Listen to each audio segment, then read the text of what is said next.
Hello everyone, नमस्कार, जय हिंद। मैं रोहित कुमार आपका स्वागत करता हूं इंडिया के सबसे बड़े education channel Y study which is a part of Unacademy. आज मंडे की शुरुआत हो चुकी है और शाम के 5 बज चुके हैं और आप जुड़ चुके हैं रोहित सर के साथ, जहां पे आप साइंस के क्वेश्चंस देखते हो। डिफरेंट डिफरेंट सब्जेक्ट यानी केमिस्ट्री हो, बायो हो या फिजिक्स हो या फिर मिसलेनियस की बात करेंगे। तो आज जैसा कि मंडे है, आपको पता है कि मंडे को केमिस्ट्री या फिर फिजिक्स, ट्यूजडे को और वेडनेसडे को 3 दिन हम लोग 3 सब्जेक्ट और फिर लास्टली थर्सडे और फ्राइडे को मिक्स क्वेश्चन देखते हैं। तो आज हम केमिस्ट्री के क्वेश्चन देखेंगे और आज से आपके लिए खुशखबरी बहुत बड़ी। खुशखबरी क्या है बच्चों? खुशखबरी यही है कि अभी जैसे क्लास खत्म होगा आपका 5:30 बजे, 5:30 बजे के बाद 5:30 बजे से ही अनअकैडमी पे फ्री क्लासेस, जहां पे ये 15 डेज की क्लासेस रखी गई है जो प्रीवियस ईयर पेपर पे बेस्ड है, यानी जो 2015-16 में जो एग्जाम में पूछा गया है बिल्कुल वही। तो कैसे जुड़ना है अनअकैडमी पे फ्री क्लासेस के लिए, बस वेट करना, मैं लास्ट में बता दूंगा प्रोसेस से कैसे जुड़ेंगे। ठीक है, गॉट इट? क्लियर है? यहां तक आई बात समझ में? तो बिल्कुल आज से 15 दिन। और मैं आपको बता दूं कि मैथ राहुल देसवाल पढ़ाएंगे, रीजनिंग हितेश सर पढ़ाएंगे और जीके जीएस मेरे जी में आया है। ठीक है बच्चे, चलिए चलते और देखते हैं। और अगर आप यूपी पीएससी या यूपी ट्रिपल एससी लेखपाल की तैयारी करते हो तो यू कैन ज्वाइन, आप ज्वाइन कर सकते हो हमारे साथ, जहां पे 15 जून से बैच शुरू हो गया है और लगातार इतनी अच्छी तरीके से बैचेज चल रही है। कई सारे बच्चों ने अच्छा अपना प्रेजेंस दिखाया और बताया भी सर बिल्कुल मजा आ गया। एक बच्चे ने, कल की बात बता रहा हूँ, एक बच्चे ने कॉल करा सर क्लास करने के बाद, सर पिछली बार मेरा ईसाई में नहीं हो पाया क्योंकि यूपी जी के मेरा बहुत वीक था, छूट गया था, अच्छे से कर नहीं पाया था।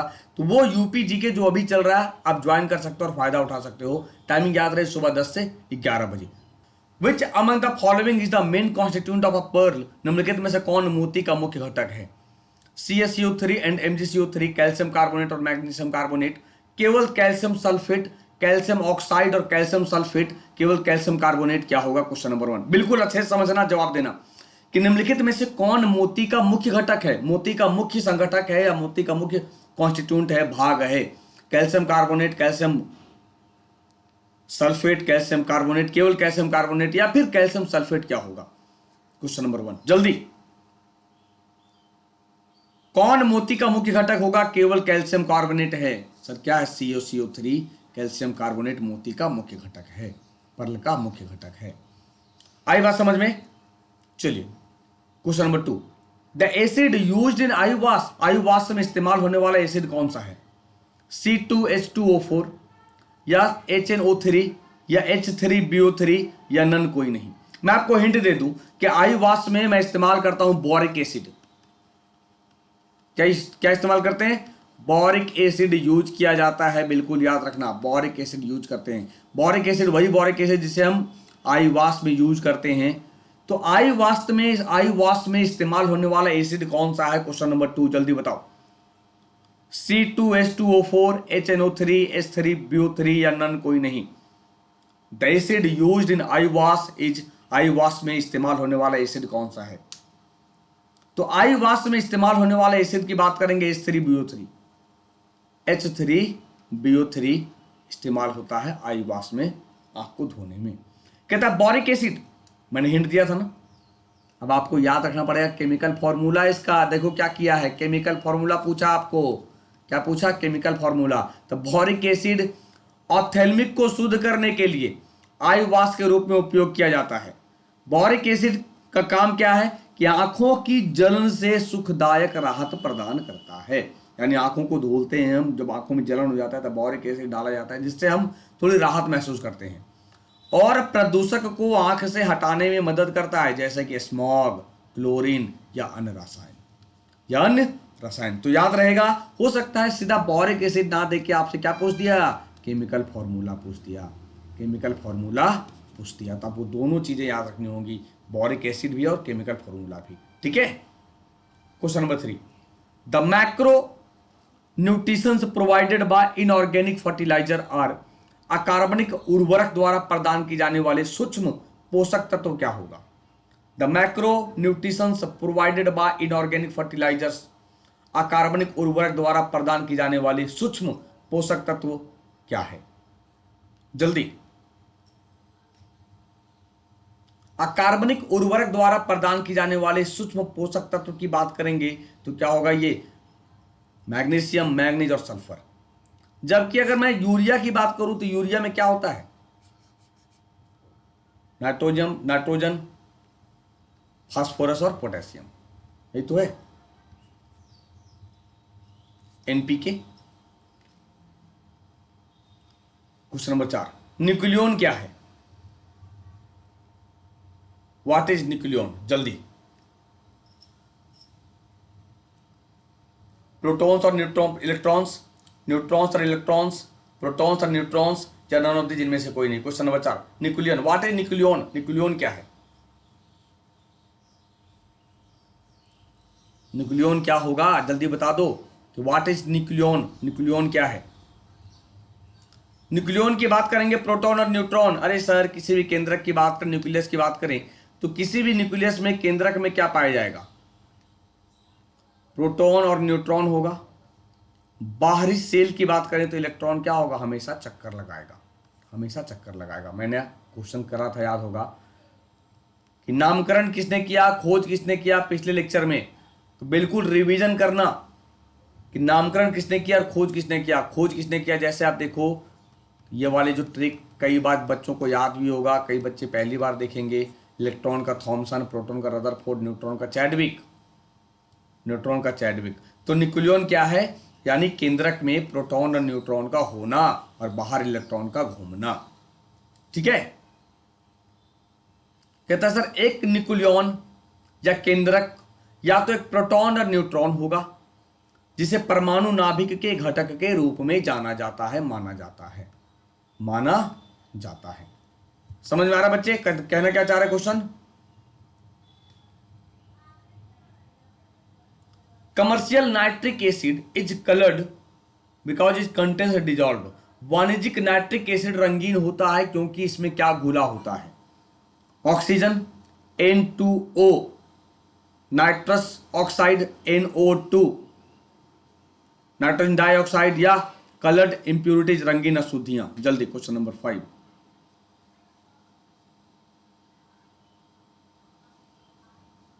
बताओ। N2O की बात करें तो ये हंसाने वाली गैस है सर, लाफिंग गैस है।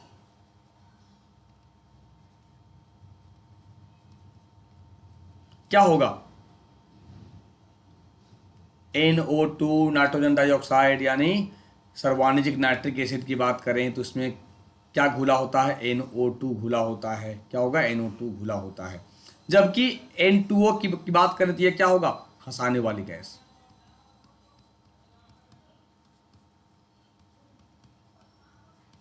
हंसाने वाली गैस। अब जरा कमेंट बॉक्स में बताना कि हम क्लोरोफॉर्म में निश्चेतक के रूप में, निश्चेतक के रूप में किसका इस्तेमाल करते हैं, निश्चेतक के रूप में किसका इस्तेमाल करते हैं?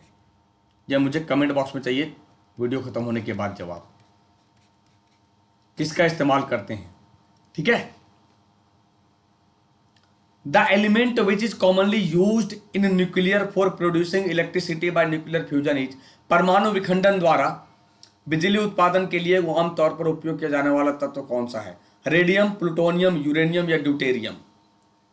The element which is commonly used in nuclear for producing electricity bye nuclear fusion. जल्दी, रेडियम होगा, प्लूटोनियम होगा, यूरेनियम होगा या ड्यूटेरियम होगा। क्वेश्चन नंबर 6, जल्दी बताओ। और याद रखना 5:30 बजे आपके फ्री क्लासेस हैं अनअकैडमी पे, बिल्कुल जुड़ना मत भूलना। ठीक है, जो बच्चे रेगुलर आते हैं, रात के 10 बजे क्लास चलता था, अभी 15 दिन 15 डेज जो क्लासेस लगाई गई है वो आपकी 5:30 बजे लगाई जाएंगी। कितने बजे, 5:30 बजे। तो यू कैन ज्वाइन, भूलना मत। जो रात 10 बजे क्लास होता था वो आप 5:30 बजे हो रहा है अभी। ठीक है, तो सिंपल तरीका यार, यहां से सीधा जुड़ जाओ वहां पे।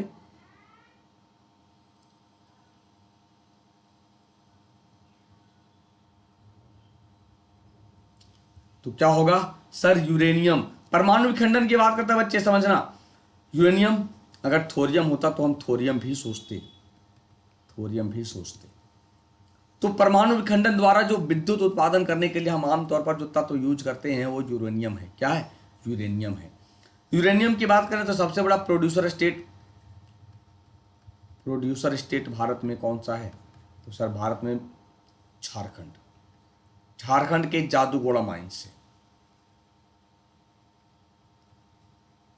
जादूगोड़ा माइंस से हम यूरेनियम का प्रोडक्शन करते हैं।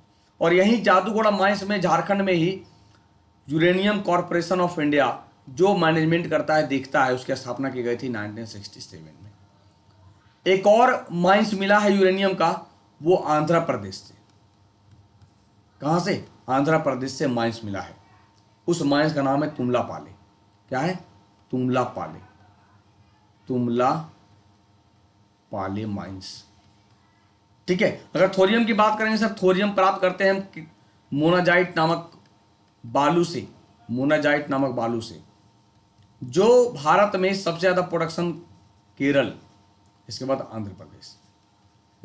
आंध्र प्रदेश। जबकि यूरेनियम की अयस्क की बात करेंगे तो नाम है पिच ब्लेंड। क्या नाम है? पिच ब्लेंड नाम है। क्या नाम है बच्चे? पिच ब्लेंड नाम है, याद रखना। क्लियर है? यहां तक समझ में आ रहा है? परमाणु विखंडन और परमाणु संलयन दो चीजें हैं।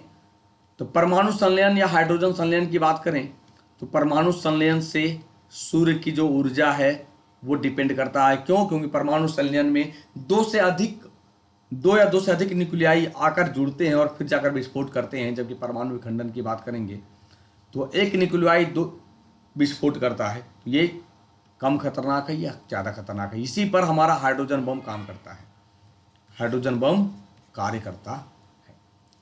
ठीक है, चलिए। यूरेनियम का उपयोग एक रासायनिक और परमाणु अभिक्रिया उत्पन्न करने के लिए किया जाता है जो बहुत अधिक ऊष्मा का निर्माण कर सकता है। इस ऊष्मा का उपयोग पानी को भाप में बदलने के लिए किया जाता है, जो टरबाइन को बदल देता है, जिससे विद्युत उत्पन्न होते हैं, पैदा होता है। याद रखना। Next question, cement is made hard with. Cement को कठोर किससे बनाया जाता है? डिहाइड्रेशन, निर्जलीकरण करके, या hydration and dissociation of water, या फिर डिसोसिएशन ऑफ वाटर, पानी का विघटन, या कोई नहीं? जल्दी। सीमेंट को कठोर हम कैसे करते हैं, कैसे बनाते हैं?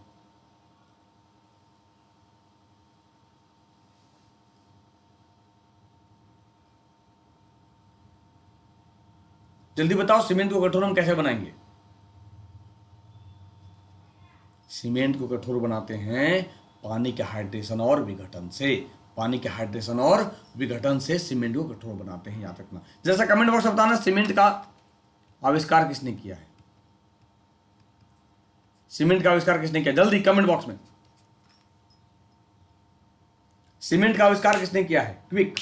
सीमेंट का आविष्कार किसने किया है? सीमेंट का आविष्कार किया गया जोसेफ एस्परडिन के द्वारा। जोसेफ एस्परडिन के द्वारा। कभी कभी जोसेफ आस्पदीन भी देता है एग्जाम में, आस्पदीन के द्वारा, तो गलती मत करना। जोसेफ एस्परडिन या जोसेफ आस्पदीन ने सीमेंट का आविष्कार किया है, सीमेंट का आविष्कार किया है। ठीक है। Alkali metals are in a group. क्षारीय धातु किस समूह में होते हैं? अल्कली मेटल पीरियोडिक टेबल में किस समूह में पाए जाते हैं? 7A, 2A, फर्स्ट ए या थर्ड ए? क्षारीय धातु किस समूह में होता है? जल्दी। Alkali metals are found in which group? क्षारीय धातु किस समूह में पाए जाते हैं? तो क्षारीय धातु की बात करें बच्चे, ग्रुप 1A, ग्रुप 1A में क्षारीय धातु पाए जाते हैं। किसमें पाए जाते हैं? ग्रुप 1A में क्षारीय धातु पाए जाते हैं। ठीक है। कहते हैं सर, अब क्वेश्चन बन सकता है कि समूह 1 या 1A में कौन कौन से क्षारीय धातु हैं? तो 6 प्रकार के क्षारीय धातु हैं, जिनमें lithium, sodium, potassium, rubidium, caesium और फ्रेंशियम, जिसे क्षार धातु कहते हैं, क्योंकि ये क्षार का निर्माण करते हैं। फिर से याद रख लो कि कितने होंगे क्षार धातु, कितने प्रकार के हैं? तो क्षार धातु 6 प्रकार के हैं। कौन कौन से हैं बच्चे? तो sir, lithium number 1, sodium number 2, potassium number 3, rubidium number 4, caesium number 5, और फ्रेंशियम नंबर 6।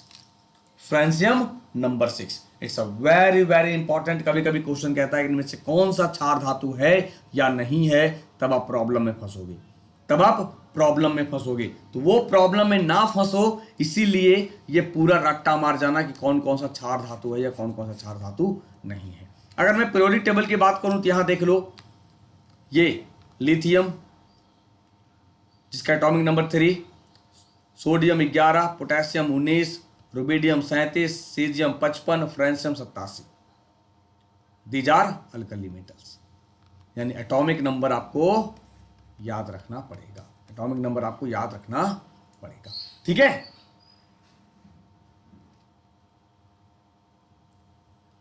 परमाणु विखंडन रिएक्टर में निम्नलिखित में से किसकी आवश्यकता होती है? विच ऑफ द फॉलोइंग इज, चलो हिंदी के अनुसार कर देते हैं क्योंकि जनरली माना जाता है सवाल इंग्लिश में, लेकिन मैंने इंग्लिश में काट दिया। विच of the following is needed in a nuclear fission reactor, परमाणु विखंडन रिएक्टर में निम्नलिखित में से किसकी आवश्यकता होती है? कंट्रोल डिवाइस, कूलेंट, एक्सीलरेटर या both A and B. Question अच्छे से पढ़ना समझना, इसके बाद जवाब देना कि which of the following is needed in a nuclear fission reactor, परमाणु विखंडन रिएक्टर में निम्नलिखित में से किसकी आवश्यकता होती है? नियंत्रण उपकरण की, शीतलक की, त्वरक की या बोथ ए एंड बी की?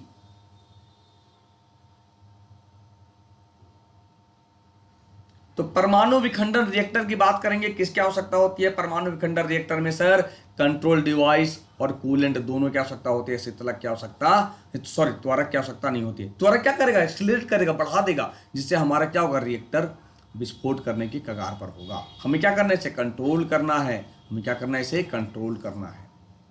आई बात समझ में? तो यहां क्या होगा? परमाणु विखंडन रिएक्टर में किसकी आवश्यकता होती है बच्चे? तो कंट्रोल डिवाइस की सर, और शीतलक की, त्वरक की आवश्यकता नहीं होती है। यानी बोथ ए एंड बी क्या होगा?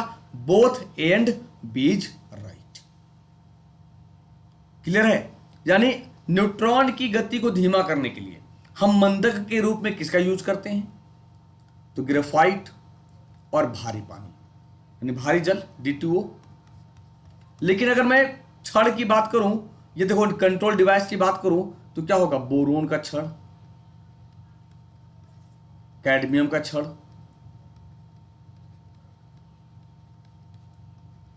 कैडमियम का छड़ हम यूज करते हैं कंट्रोल डिवाइस के रूप में, ठीक है। तो ग्रेफाइट और भारी पानी जैसे पदार्थों का उपयोग मंदक के रूप में करते हैं, जबकि उष्मा को दूर भगाने के लिए या उष्मा को कम करने के लिए, गर्मी को कम करने के लिए भारी पानी या पिघले हुए सोडियम जैसे कूलेंट का यूज करते हैं, कूलेंट का यूज करते हैं। याद रहेगा, कूलेंट का यूज करते हैं, ठीक है।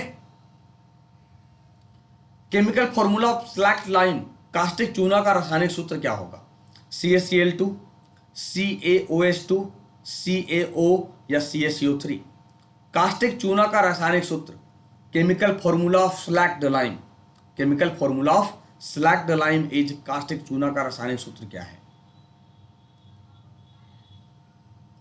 कास्टिक चूना का रासायनिक सूत्र की बात करेंगे तो सर ये CaOH2 क्या होगा? CaOH2, CaOH2 ये कास्टिक चूना का रासायनिक सूत्र है, ठीक है। आगे देखो, the chemical formula for lime, अगर चूने के रासायनिक सूत्र की बात करेंगे तो CaCO3, CaCO3 ये चूना का रासायनिक सूत्र है। जब चूना का विघटन होता है तो यह त्वरित चूना क्विक लाइम और कार्बन डाइऑक्साइड उत्पन्न करता है।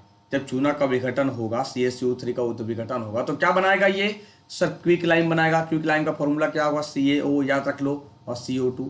यानी इसलिए त्वरित चूने का रासायनिक सूत्र, क्विक लाइम का रासायनिक सूत्र क्या होगा? CaO होगा, CaO होगा। लेकिन अगर मैं कास्टिक सोडा की बात करूं, कास्टिक चूना की बात करूं, when quick lime reacts with water, जब त्वरित चूना जल से अभिक्रिया करेगा तो CaOH2 बुझा चूना या कास्टिक चूना उत्पन्न करता है। इसीलिए कास्टिक चूना का रासायनिक सूत्र क्या होगा? CaOH2 is right, CaOH2 is right. Got it? Clear है यहां तक? चलिए,